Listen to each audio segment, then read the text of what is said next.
Hello and welcome to Reading with Jim Larsen. I am Jim Larsen. This is the only program anywhere where I read something. Right now I'm going to read the preface to the Chicago Manual of Style. This was published in 2017 by the University of Chicago.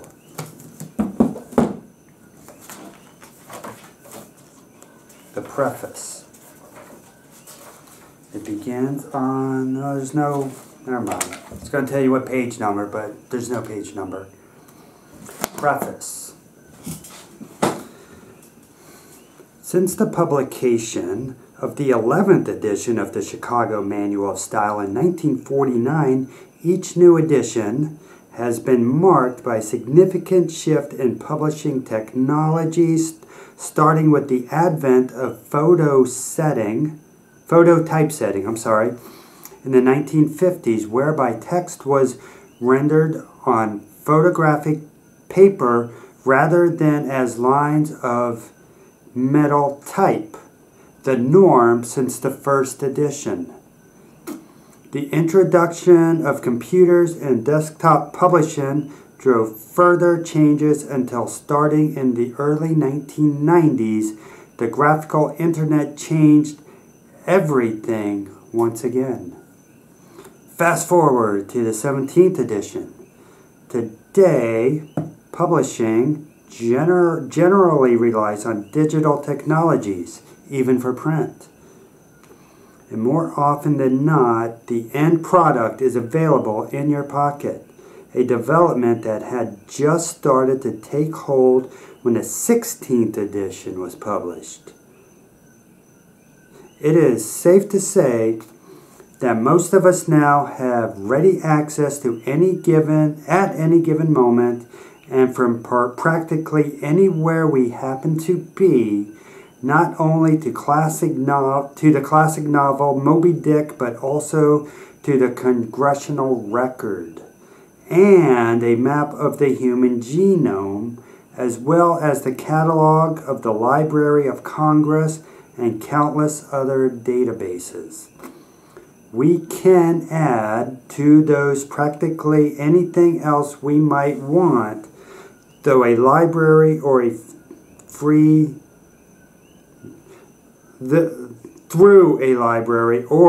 for a fee if necessary. At the same time, many of us are busy adding our own ideas to the conversation from the same devices that we use to enjoy this access to the ideas of others.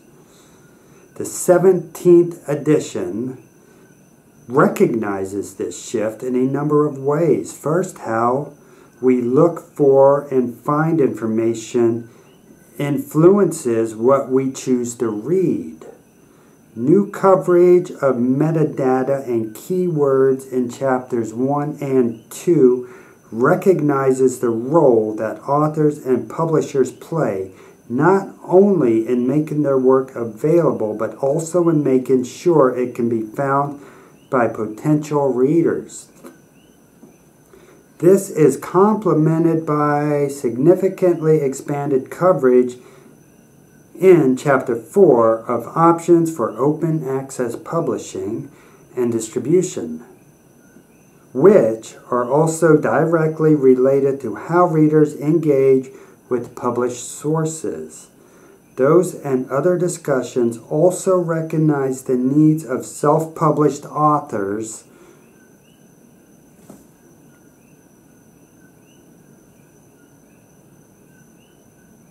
and how they can benefit from close attention to procedures once followed mainly by traditional publishers. The ways in which we read and conduct research and how we record and share our findings have also been influenced.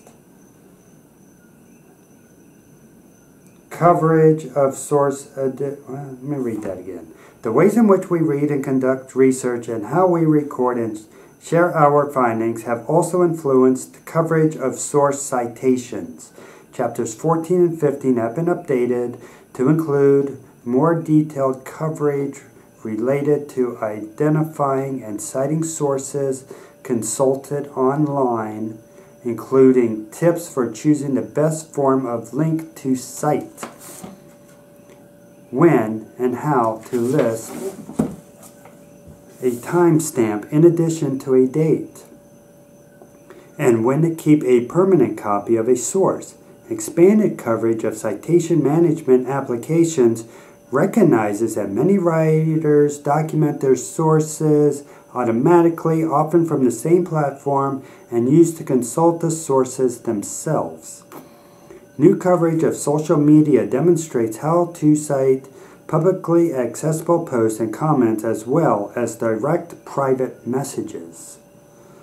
Other newly added source types include live performances, app content including video games, published standards, self-published books, and maps including satellite data.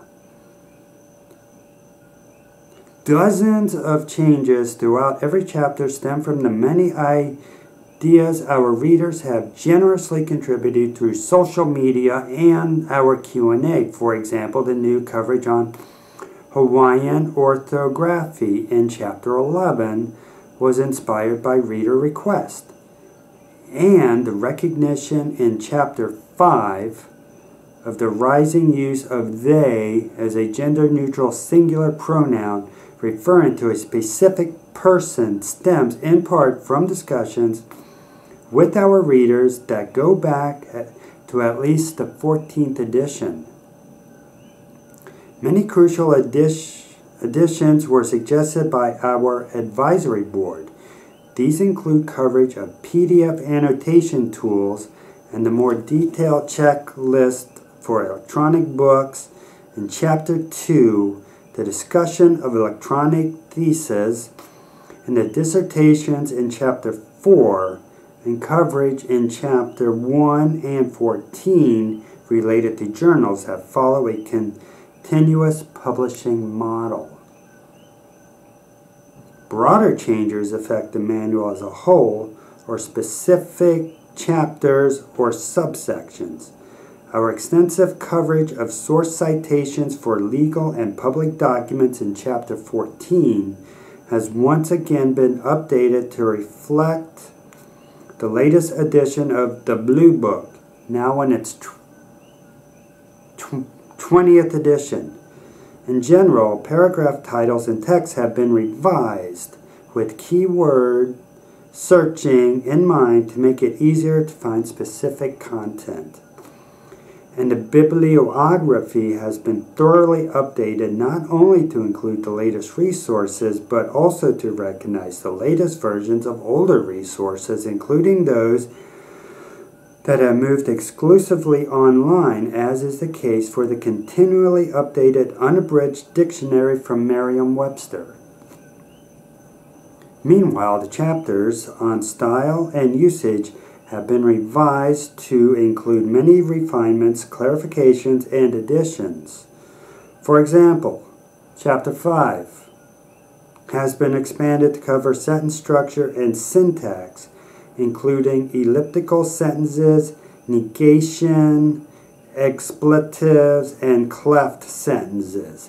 Chapter 6 now includes coverage related to the use of commas, with phrases and clauses in all positions in a sentence, and clarifies the use of commas relative to quoted material, coverage that continues in Chapter 13. Chapter 6 also includes new recommendations related to the use of non-breaking and other types of spaces, and the division of slashes and dashes at the ends of lines. Chapter 7 now recommends email, no hyphen, and internet, lowercase, in response to changes in usage and editorial preferences. Chapter 8 adds new guidelines for presenting Korean names in text, and for styling the names of operating systems, Applications and Devices. Chapter 9 includes new examples featuring Chinese currency and bitcoins. Chapter 10 now sanctions using U.S. as a noun, subject to editorial discretion. In these chapters and throughout the manual, examples have been updated to feature additional scenarios or to reflect the latest usage. Once again, the recommendations in this manual have been guided by the principles that have been handed down through earlier editions, principles that have outlasted technological changes and cultural shifts. In writing, editing, and publishing, accuracy and attention to detail supported by clear, accessible prose never seem to go out of style. It is in support of these fundamental goals in the context of an evolving publishing landscape that this edition is offered. On behalf of the University of Chicago Press, Russell David Harper, Spring 2017. That was the preface to the Chicago Manual of Style, 17th edition. This has been Reading with Jim Larsen. I'm Jim Larsen. Subscribe to my channel. Click like. Yeah, do that.